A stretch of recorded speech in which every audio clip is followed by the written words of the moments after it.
I was sipping cold coffee at my desk when my phone buzzed. "Clara sent you a video." I smiled for a second until I saw the thumbnail. Her face, another man's arm around her, the title, "I Found My Soulmate." I pressed play. Her voice filled the room. "I guess love changes. Sometimes you meet someone who makes you realize what real connection feels like." She laughed, leaning on him. "My friend." My teammate, my chest tightened. "No, this has to be a joke." Laughter echoed behind me. "Hey, Ethan, that's your fiancée, right?" Someone said. I froze. My fingers trembled. "Turn it off. She's trending, bro. Look, 500,000 views already."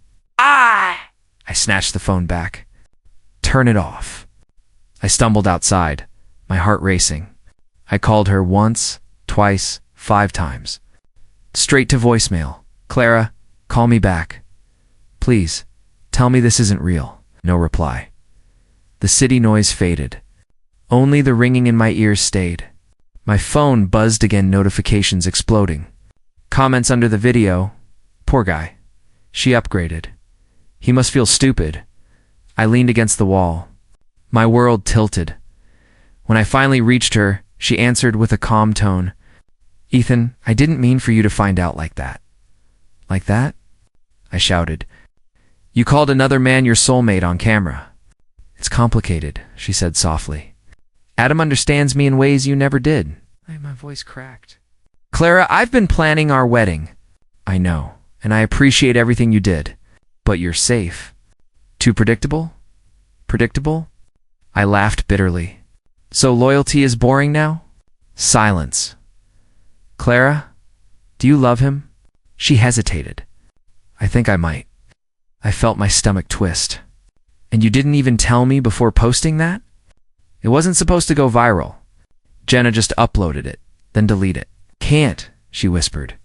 "People already love it. It's my most viewed video." "Your most viewed." I couldn't finish. My throat burned. "Do you hear yourself? You ruined us for likes?" "You're overreacting," she snapped. "I'm just being honest about my feelings." "Honest?" I laughed. "You humiliated me in front of the entire world." The line went silent. Then click. She hung up. I stood there, listening to the dial tone, till my phone slipped from my hand. Back inside, my coworkers whispered. Mia approached carefully. "Ethan, are you okay?" "Do I look okay?" I muttered. She glanced at the screen. "I'm so sorry. She didn't deserve you. I just need air." I walked out again, gripping the phone like it was the last piece of my sanity. Outside, the wind felt heavy. I replayed her words in my head, too predictable. I whispered to myself, I was building a life. She was building content. A message popped up from Clara. "Don't make this messy, please. Let's just move on." I stared at the screen for a long time before replying. "Don't worry. You've already made it messy enough." Then I deleted her number. But the internet doesn't forget. The video spread like wildfire. Memes, jokes, even reaction clips. My name became a punchline. The dumped fiancé. The safe guy at home. I sat in the dark, scrolling through comments I should have ignored. Maybe she was right, I whispered. Maybe I was too ordinary. Then I saw the last comment, "The man she left will glow up." Wait for it. For the first time in hours. I smiled faintly. My hand still shook, my heart still ached, but deep down, a small spark lit up. I didn't know what kind of man I'd become after this, but I knew I'd never be the same again. When I walked into the office the next morning, the air felt different, heavy, sharp, filled with whispers. "Did you see the new clip?" Someone muttered behind me. Another voice laughed. "Yeah, she said she's finally choosing happiness. Guess that means not him." My steps froze mid-hallway. I didn't need to look to know they were talking about me. I turned the corner, pretending not to hear. Mia caught my eye from across the room, her face tight with concern. "Ethan," she whispered, walking up to me. "You shouldn't be here today. I have work," I said flatly. "Work?" She frowned. "You're trending again." She posted another video. My stomach clenched. What did she say this time? She said she's free now. That honesty is self-love. People are calling her brave. I forced a bitter laugh. Brave? For humiliating me twice? Mia bit her lip. People don't know the whole story. They don't want to, I said quietly. They just want entertainment. Across the room, two guys were snickering at their phones. Bet he's still texting her, one said. I turned sharply. You got something to say to me? They looked startled. Relax, man. Just jokes. Yeah, I said. Hilarious. Mia pulled my arm. Don't, Ethan. They're not worth it. I sat down at my desk, pretending to work while my phone kept lighting up. Messages, mentions, tag after tag. Hashtag soulmate couple, hashtag poor Ethan. I opened her page. Clara smiled in a new post. Sometimes love means letting go. Don't cling to comfort. Choose truth, I whispered. You mean choose views? Mia leaned over. Please stop watching her stuff. I just need to understand, I muttered. You won't, she said softly. People like her always find a way to make themselves the victim. My boss, Mr. Allen, appeared by my cubicle. Ethan, got a minute? I followed him to his office. He shut the door and sighed. Look, I know this is personal, but it's becoming a distraction. A distraction? I repeated. Clients have seen the clips. The team's uncomfortable. Maybe take a week off. Get your head straight. I didn't do anything wrong. I'm not saying you did, he said gently. But perception matters. I stared at him. So because my fiancée cheated on me publicly, I'm the problem now? He looked away. It's complicated. I let out a humorless laugh. No, it's not. It's cruel. Back at my desk, Mia whispered, What did he say? He wants me gone. Temporarily. She slammed her pen down. Unbelievable. I get it, I said softly. No one wants to be near a walking headline. Ethan, don't talk like that. I'm fine, I lied. By noon, I couldn't take the stairs anymore. I grabbed my bag and walked out. Outside, the cold wind hit my face like judgment. I sat on a bench, scrolling through endless comments. She did the right thing. He looks like the type who'd cry over a text, I whispered. They're right. I did cry. My phone buzzed again. Mia, where are you? She asked. Nowhere important. Come over. Don't sit alone. I need to be alone, I said quietly. Please, she sighed. Okay. But don't do anything stupid. I hung up and opened my gallery. Every photo of Clara smiled back like a ghost. I selected them all and pressed delete. Then I opened her videos one last time. The comments kept growing praise, laughter, pity. I hit block, then delete account. As the app disappeared, a strange silence filled the air. No pings, no mentions. Just me and the sound of traffic. For the first time in days, I could breathe, but it hurt. I whispered to myself, let them talk. Let them laugh. I'll make sure they remember my silence. And with that, I stood up, shoved my phone in my pocket, and walked away from the noise that had become my life. I stood outside her apartment, staring at the glowing nameplate. My hands wouldn't stop shaking. I'd rehearsed what I wanted to say 100 times, but when the door opened, every word died in my throat. Clara looked surprised. Ethan, what are you doing here? I needed answers, I said. Not texts. Not videos. Words from you? She sighed and crossed her arms. This isn't a good time. It never is, I said. But I didn't deserve to find out like that. Her eyes darted away. You shouldn't have watched it. You posted it, I snapped. The whole world watched it. Ethan, please, don't make this harder. Harder? I laughed bitterly. You called another man your soulmate and made me a joke online.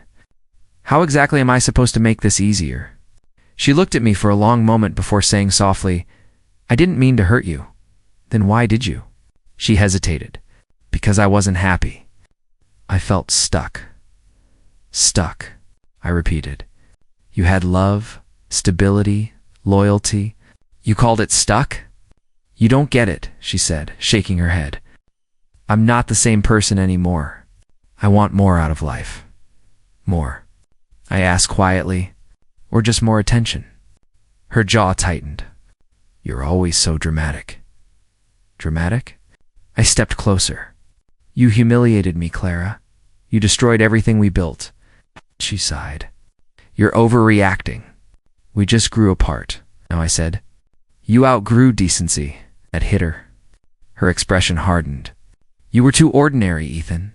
You wanted simple things, marriage, a quiet life, routine. I need excitement, passion, energy. Adam gives me that. My voice lowered. You mean he gives you views? Don't be petty. I'm being honest, I said. The same honesty you claim to value. She folded her arms. I can't keep pretending to be someone I'm not. Then why pretend at all? I asked, why promise forever if you were planning to trade it for fame? Her tone sharpened. Because I thought you'd understand. You never challenged me, Ethan. You never made me feel alive. I stared at her. I thought love wasn't supposed to be a challenge. I thought it was supposed to be safe. She didn't answer. The silence stretched until I said, Tell me the truth. Do you love him? Her lips trembled. I think I do. That was it. The final cut. I could have yelled, begged, cried, but I'd instead. Instead, I took a breath. One day, you'll understand what you threw away. She frowned. Don't guilt-trip me, I'm not. I looked into her eyes. I'm just saying goodbye. She blinked, confused. Goodbye? Yes. My voice came out calm. You wanted a story for your followers, Clara? Well, here's your ending. Turned toward the elevator. She called out, Ethan, wait. I stopped, but didn't turn around. For what? Another explanation that sounds like an excuse? Her voice cracked. You're really walking away? I should have done it the day you stopped looking at me like I mattered. She didn't respond. Only the sound of her quiet breathing filled the space between us. I walked into the elevator and pressed the button. The doors slid shut slowly, her face framed perfectly as if life itself wanted me to remember the moment I finally let her go. As the elevator descended, I felt the anger drain out, replaced by something colder clarity. I whispered to myself, You don't fight for people who don't want to be found. When I stepped outside, the wind hit my face. I didn't cry this time. I didn't curse her name. I just walked. And for the first time since everything fell apart, the silence didn't feel empty. It felt clean. I lost track of time after that night. Days bled into each other gray, shapeless, meaningless. Sleep wouldn't come. Food tasted like paper. Even the mirror started to look like a stranger was staring back at me. When Mia showed up at my apartment, I hadn't opened the curtains in weeks. She wrinkled her nose. Ethan, this place smells like depression, I muttered. Fits the theme, doesn't it? She ignored my sarcasm, grabbed the curtains, and yanked them open. Light exploded into the room like it was punishing me. Get up, she said. I'm fine. You're lying. She crossed her arms. You look like a zombie who gave up halfway through haunting someone. I almost smiled. That's poetic. Don't deflect, she snapped. You've been locked up for weeks. You're wasting yourself over someone who's probably filming another Heartbreak vlog right now. I winced. Don't, she softened. Then stop giving her that power. You can't heal if you keep bleeding on purpose. I looked away. I don't even know where to start. Start with a shower, she said. Then food. Then call Mr. Lewis back. He's been asking about you, Mr. Lewis, my old mentor. I'd ignored his texts too. The man had built empires out of nothing, yet he still cared enough to check on me. I finally called him that night. His voice came through, steady and warm. Ethan, took you long enough. I wasn't ready, I said. No one ever is, he replied. But pain doesn't wait for permission. It moves in, whether you want it or not, I sighed. I don't even know what to do anymore. You rebuild, he said simply. Not for her, not for the world. For yourself. I don't want revenge, I muttered. Good, he said. Because revenge isn't loud. It's silent success. It's walking past the people who broke you and smiling because you don't need them anymore. Something in me stirred at his words. A flicker, faint but alive. He continued, You gave too much of yourself to someone who couldn't see your worth. Now, it's time to give it back to you. I rubbed my eyes. What if I fail? Then fail forward, he said, but never stand still. Standing still is death in slow motion. When the call ended, I sat there for a long time, staring at my laptop. The cursor blinked like a heartbeat. My hands hovered over the keyboard, uncertain.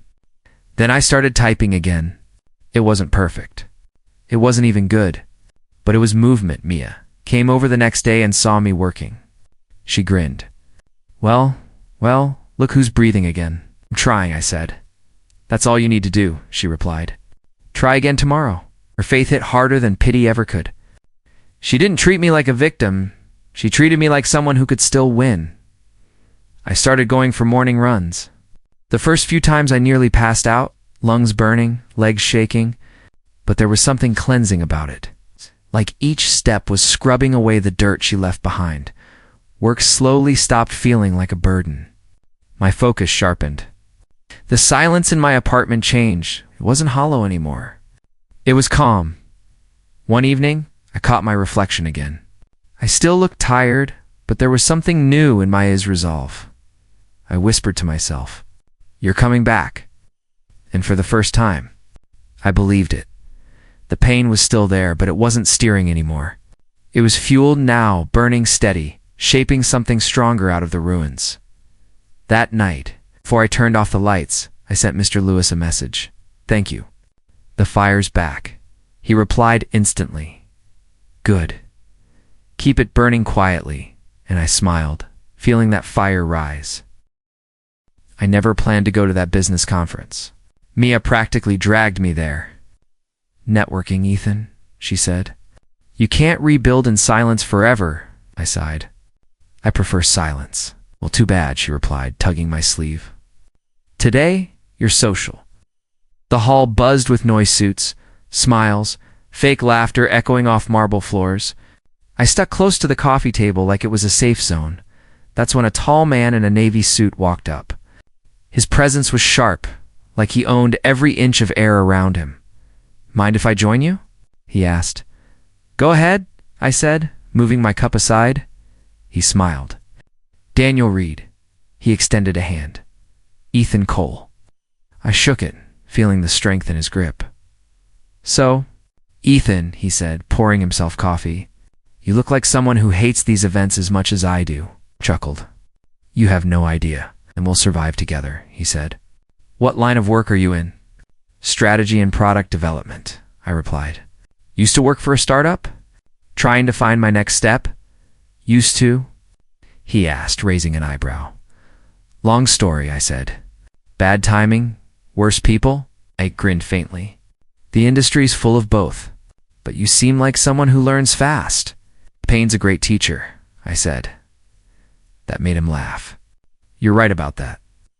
We ended up talking for almost an hour about markets, innovation, and how companies lose their edge when ego replaces vision. The more I spoke, the quieter he became, listening intently. Finally, he said, "You ever thought about consulting?" I blinked. "Consulting?"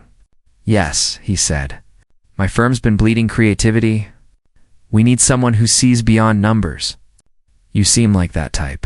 I hesitated. "You don't even know me," he smiled. "I know enough. You speak like a man who's been broken and rebuilt. That's valuable." There was something grounding in his tone. No flattery, no pretense, just observation. "Send me your portfolio," he continued. "If it checks out, we'll talk seriously." I nodded. "Thank you. I will." After he left, Mia appeared out of nowhere. "Who was that?" "Some guy named Daniel Reed," I said. "Seems important." Her eyes widened. "Daniel Reed, CEO of RNC Media." I frowned. "That's big. Big," she said, nearly whispering. "That's massive." I froze, the name hitting me like a slow echo. "RNC Media, Clara's new company." "No way," I said quietly. Mia's lips curved into a grin. "Looks like the universe is bored and decided to write a plot twist." I exhaled slowly. He doesn't know, and neither do I want him to. Keep it that way, she said. Let fate do its thing. That night, I sent Daniel my work samples, old projects, new drafts, everything that still had my fingerprints on it. 2 days later, he called. Ethan, I went through your work, he said. You've got vision. When can you start? My heart kicked. Whenever you need me, Monday, he said. I want you to consult on our next major campaign. Campaign. I repeated, yes, he said. We're rebranding one of our key influencers' lines. It's personal for her. I'll brief you when you come in. Got it, I said, unaware that the fire I thought I'd left behind was waiting right there at his firm. When the call ended, Mia texted me. Told you. Silent success hits hardest. I smiled at the screen. Maybe she was right. Maybe life was giving me a second act one where I didn't chase people. I chased purpose. Still, part of me couldn't shake the irony. Without knowing it, I'd just stepped into the same world that once destroyed me. But this time, I wasn't coming to beg. I was coming to rise. Daniel's office had a view of the whole city. Every morning, I'd catch the skyline glowing behind him as he spoke about ambition and control. You've got something rare, Ethan, he told me once. You don't chase chaos, you use it. I smiled faintly. I've had enough chaos to last a lifetime, he laughed. Good, then let's turn it into gold. Weeks passed. My ideas started shaping campaigns, breaking records. Every meeting, Daniel pushed me harder. Don't think small, he said. You're not meant for average. It was flattering and grounding. Work became my new pulse. Until that morning, the conference room buzzed. Executives shuffled papers. I was reviewing slides when Daniel's assistant said, Sir, Clara's here. The name froze me mid-breath. Clara, I didn't move. I didn't need to. I felt her before I saw her, the faint sound of heels, the perfume that once lived on my shirts. Then her voice. Sorry I'm late. I lifted my eyes. She stopped in the doorway. The color drained from her face when she saw me sitting next to Daniel. Daniel glanced between us. Clara, this is Ethan Kohler, new strategic consultant. You'll be collaborating with him closely. Her lips parted, but no sound came out. I smiled calm. Nice to see you again, Clara. You two know each other? Daniel asked casually. Briefly, I said. A while ago? Her fingers trembled as she adjusted her folder. Yes, a while ago, good, Daniel said. Then you'll work well together. I leaned back, voice steady. I'm sure we will. The rest of the meeting blurred. Clara stumbled over her words twice. I didn't look at her, but I felt her eyes burning through me. When it ended, Daniel patted my shoulder. Impressive work, as always. Thank you, I said. He turned to Clara. And you'd tighten your pitch next time. You seem distracted. Her face flushed. Yes, sir. After he left, silence thickened between us. She turned to me, whispering, What are you doing here? Working, I said. What about you? You can't just... She stopped, lowering her tone. You're working with Daniel? Yes, I said simply. He hired me after we met at the conference. Her eyes darted. You didn't tell him? Tell him what? I asked softly. That you dumped me for your soulmate? No, that would have been unprofessional. She exhaled shakily. Ethan, this is complicated. It's not, I said. You made your choice. I made mine. Her gaze fell. You've changed. I had to, I said. Pain's a good teacher. She flinched, whispering, I didn't mean to hurt you like that. Don't worry, I said, standing. You didn't hurt me anymore. You trained me. Her lips parted, but I walked out before she could answer. Later that day, Daniel called me into his office. Grace, his sister, sat beside him, a warm smile, eyes full of curiosity. Grace, Daniel said. This is Ethan, the guy I told you about. She extended her hand. So you're the miracle worker? I laughed lightly. Far from it. Just someone who doesn't give up easily. I like that, she said. Persistence is attractive. Daniel chuckled. Careful, Grace. He's the company's rising star now. She blushed. Then maybe he deserves some appreciation. Smiled politely. but my mind drifted. Outside the glass wall, I saw Clara watching through the hallway window, her face pale, expression unreadable. Daniel clapped my back. "I want you to work on our next proposal together," he said. "Ethan, lead the pitch." I nodded. "Of course," Grace grinned. "Can't wait," as they laughed. I felt a quiet satisfaction bloom inside me. I hadn't planned revenge, but life had arranged it beautifully. Clara once called me ordinary. Now I sat beside her boss, the man she admired, while his sister looked at me like I was extraordinary. For the first time, I didn't feel like the broken one. I felt like the storm she never saw coming. The restaurant shimmered with soft jazz and too much perfume. Daniel had insisted on a formal dinner to celebrate the new campaign. "Relax, Ethan," he said as we entered. "Tonight's just good food and better company." I smiled faintly. "I'll try to remember that." Grace waved from across the room, stunning in a deep blue dress. "Over here," she called. As we approached, my stomach tightened. Sitting right beside her was Clary Ann, next to her, Adam. For a second, everything went quiet. The kind of silence that stings. Grace beamed. "Ethan, you've met Clara, right?" "Yes," I said, pulling out my chair. "We go way back." Clara's jaw tightened. Small world. Daniel looked between us, curious. "You two seem familiar." Clara forced a laugh. "We used to work together. A long time ago." I smirked slightly. "That's one way to put it." Adam cleared his throat. "Daniel, I've heard a lot about your campaigns. Big fan of your strategies." Daniel nodded politely. "Thanks. And you are?" "Adam." He extended his hand.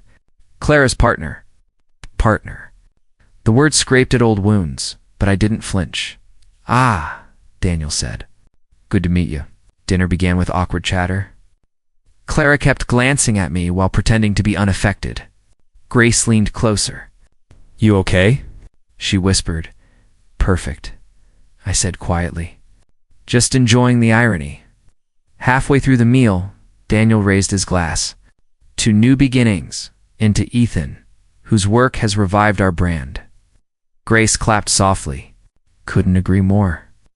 Clara's fork froze mid-air. "Ethan's leading your brand." Daniel smiled. "Yes, he's brilliant." "Why?" She hesitated. "No reason." Adam looked at me with faint irritation. "Funny how things turn around, huh?" "Life has a sense of humor," I said calmly. Grace laughed lightly. "Ethan always says that. He's full of those quiet one-liners." Daniel chuckled.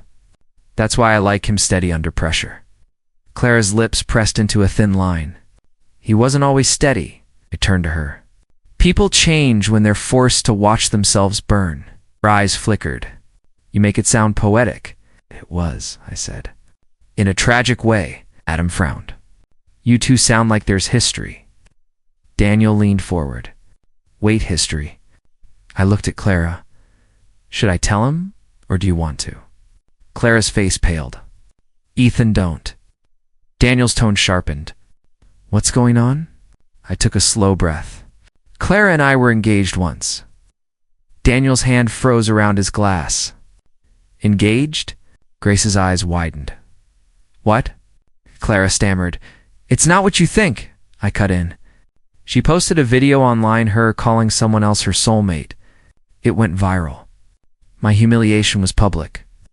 The table went still. Even the music felt distant. Daniel stared at her. "You're telling me that was you?" "The viral video?" Clara whispered. "Daniel, please." He set his fork down, jaw tightening. "You never mentioned this?" "Didn't think it mattered," she said weakly. "It matters when I hire someone with a reputation for humiliating others online," I said coldly. Adam tried to intervene. "Hey, this isn't the place." "Quiet," Daniel said, voice sharp.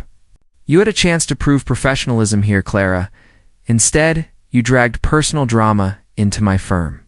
She shook her head desperately.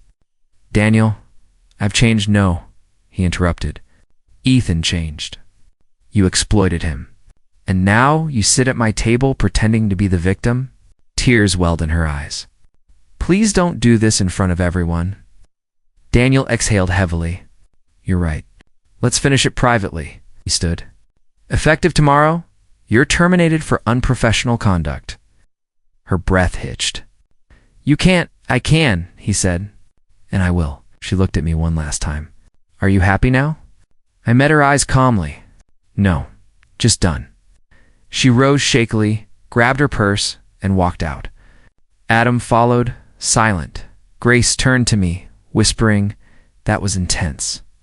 Daniel sighed. Karma's quick sometimes. Then he looked at me. You okay? I nodded. Yeah, I think that chapter finally closed. Grace smiled softly. Good, because a new one's clearly starting. I raised my glass. 2 quiet endings. Daniel lifted his. And louder beginnings. The chapel smelled faintly of lilies and rain. It wasn't grand or crowded, just a handful of faces that mattered. Grace stood at the altar, her smile soft, steady, real. Daniel leaned toward me before the ceremony started. You sure about this, Ethan? I smiled. For the first time in years, yes, he nodded. Then don't look back. I didn't. When Grace walked toward me, the world quieted. Her eyes held warmth, not fire. I'd lived through flames. I was ready for light. She whispered as she reached me, nervous. Terrified, I said with a grin. But in a good way. Ch, she laughed softly. That's a first. The officiant began speaking words about trust, healing, and choice. I barely heard them. All I saw was her face. Do you, Ethan Cole, take Grace Reed? I do. Her turn came. I do. When we kissed, the applause was gentle. Mia cheered louder than anyone. About time. She shouted from the front row. Grace laughed against my lips. Your friends are loud. You're loyal, I said. Loyalty's rare. Okay. After the ceremony, Daniel raised his glass. To my new brother-in-law who turned pain into purpose and taught me that quiet strength wins. You're going to make me emotional. Good, he said. You deserve some joy after all that storm. Grace squeezed my hand. You okay? I'm peaceful, I said. And that's new. Stepped outside for photos. The sky was clear, but in the distance, a faint figure lingered by the fence. Clara, I froze for a heartbeat. Grace followed my gaze. Is that her? I nodded. Yeah. You want me to ask security? No, I said softly. Let her be. Clara didn't move closer. She just stood there, in a beige coat, watching silently. For a moment, remembered the night I'd begged her for answers. The humiliation, the endless ache now, it all felt distant. Like reading someone else's story? Grace whispered, You don't have to look back. I'm not, I said. Just closing the page. She smiled gently. Then close it. I turned back toward her. Done. We walked to the car, laughter and confetti following us. But somewhere behind the noise, I heard Clara call my name barely above a whisper. I didn't stop. Later at the reception, Daniel clinked his glass. Ethan, tell us your secret. How does a man survive heartbreak and end up marrying his ex's boss's sister? Everyone laughed. I did too. Patience, I said. And a sense of humor. Grace leaned in. And me, obviously. Mostly you, I said, smiling. She brushed a strand of hair from my forehead. Do you ever think about the past? Only to remember how far I've come, I said. Pain was my teacher. Peace became my graduation. She looked at me tenderly. You talk like a poet. I used to talk like a broken man, I replied. This is better. As the night went on, I caught my reflection in the window, calm, composed, whole. I almost didn't recognize the man staring back. Mia walked over with champagne. To the best plot twist life ever wrote, she said. I raised my glass. 2 endings that feel like beginnings. Outside, the wind shifted. I saw Clara leaving, her car pulling away quietly. For a second, I wondered what she was thinking. Maybe regret. Maybe envy. Maybe nothing at all, but it didn't matter. I wasn't living for her anymore. I wasn't living against her either. I was just living freely, finally, and without fear. Grace took my hand as music filled the air. "Ready for our first dance, Mr. Cole?" I smiled. "More than ready." And as we stepped onto the floor, I realized something: revenge had never really been victory. Peace was. Mia burst into my office, phone in hand. "Ethan, you need to see this." I didn't look up from my laptop.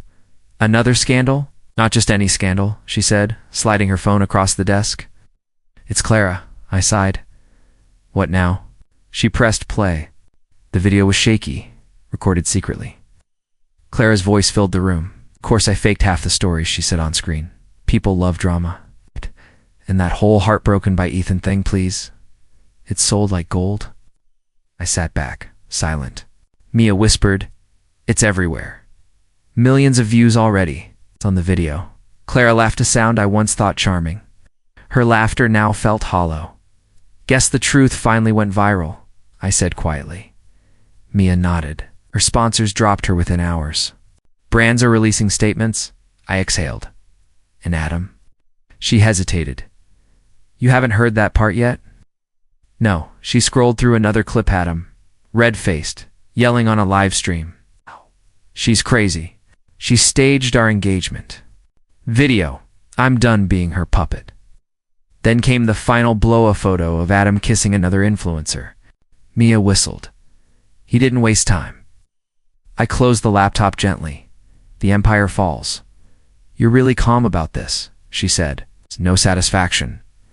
I leaned back. "It may be once I would have celebrated, but not now, because you've moved on. It's because watching someone drown in their own lies isn't victory. It's just sad." She nodded slowly. "Still poetic, though." Gave a faint smile. Karma usually is. The following morning, news headlines screamed her downfall. Clara Vance caught in lie scandal. Brand deals terminated overnight. Adam Reed exposes influencers' fake life. Grace peeked into my office later that day. "You saw?" I did. She stepped closer. "You okay?" "I'm fine," I said. "Honestly, I feel done." She placed a hand on my shoulder. "Closure looks good on you." I smiled. "Feels better than revenge ever did." Grace nodded. "You always said truth has its timing." "It does," I said softly. "You can't outrun it forever." That night I scrolled through social media, not to gloat, just to see. Clara's page was chaos. Comments flooded in. "You lied about everything. Apologized to Ethan. Fake queen canceled." She tried defending herself in a tearful video, voice trembling. I was manipulated too," she said, wiping fake tears. "Ethan was never innocent. He just pretends." The world didn't buy it. The comment section turned brutal. I locked my phone. Grace walked in with tea. "Still watching?" "No," I said. "Just remembering how noise used to rule my life." She sat beside me. "And now silence feels like peace." She smiled softly. "You're not even angry?" I said, "for a long time, but anger needs fuel." I ran out. We sat quietly for a while. The rain started outside, steady, cleansing. Grace broke the silence. "Do you think she ever apologize?" "Maybe," I said, "but it won't matter. I already forgave her the day I stopped caring." She rested her head on my shoulder. "You're kinder than she deserves." "I'm not kind," I said. "I'm just free." My phone buzzed again, another trending clip. Clara crying under flashing camera lights, saying she lost everything. I turned it off. Mia texted moments later, "You finally got justice." I typed back, "No, karma did." Grace looked up. "What did you write that I didn't win?" "Truth did." She smiled, "And that's enough. More than enough." Outside, the rain grew heavier. Somewhere, her world burned down in noise and headlines. Mine stayed quiet, calm, and intact. And for the first time, I realized closure isn't the sound of someone falling. It's the peace of not needing to watch. The doorbell rang just as the rain began. Grace had already left for her parents' place, so I answered it alone. Clara stood there, drenched, shivering, makeup streaked down her face. "Ethan, please," she whispered. "I just need a minute." I stepped aside silently. The sound of her wet shoes echoed on the wooden floor. She wrapped her arms around herself. "You probably hate me." "I don't," I said. "Not anymore." Her lip trembled. "Then maybe you'll listen." I'm listening. She took a shaky breath. Everything I did, the videos, the lies, it wasn't about you. It was about me. I was terrified of being nobody again. I nodded once. Fame does that. I thought if I looked strong, untouchable, people would love me, she said, tears mixing with rain. But they loved the version of me that didn't exist. And now, she looked up, eyes swollen. Now they hate me. And maybe I deserve it. Silence filled the room, heavy, wet, real. She stepped closer. Ethan, I'm sorry. I destroyed something good because I was chasing something fake. You didn't deserve what I did. I exhaled slowly. You're right. I didn't, her voice cracked. I lost everything, Adam. The deals, the followers. But losing your respect hurts most. I looked at her, really looked not as the woman who betrayed me, but as someone finally stripped of her illusions. You already paid for what you did, I said quietly. Not because I wanted it, but because truth eventually collects its debts. Her tears fell harder. Can't we at least start over? No, I said gently. There's no over to start from. The version of me you knew doesn't exist anymore. She swallowed hard. Do you hate me? I told you, I don't. And why does it feel like you're punishing me with your peace? I smiled faintly. Because peace is louder than anger. You can't argue with silence. She covered her face. I don't know how to live with what I did. You will, I said softly. Pain teaches what pride refuses. Her shoulders shook as she sobbed. You really forgave me? I said. But not for you, for me. Holding on to hate was like drinking poison and waiting for you to die. She looked up through tears. Then we're really done? I nodded. We were done the day you chose the world over us. Today I'm just letting it end properly. She took a step back, her voice barely a whisper. I wish I could undo it all, I know, I said. But if you could, neither of us would have learned anything. The rain outside grew heavier. She turned toward the door. As she reached for the handle, she stopped. Ethan, are you happy now? I thought for a moment. Yes, I said simply. Happier than I ever was chasing your approval. Her chin trembled. Grace is lucky. She's kind, I said. What? That's all I ever needed. Clara gave a weak smile, one that dissolved into tears. Goodbye, Ethan. Goodbye, Clara. She stepped outside. The rain hit her face, washing away what was left of her mascara and maybe her pride. For a second, I almost called her back. But then I remembered what Mr. Lewis once told me. Some chapters end not with anger, but with quiet acceptance. I closed the door gently, feeling no rage. Awake. Just release. Through the window, I saw her standing in the downpour, shoulders shaking, hands covering her face. I whispered to myself, we both found what we deserved. Then I turned. Off the lights, letting the silence embrace me, calm, whole, and free.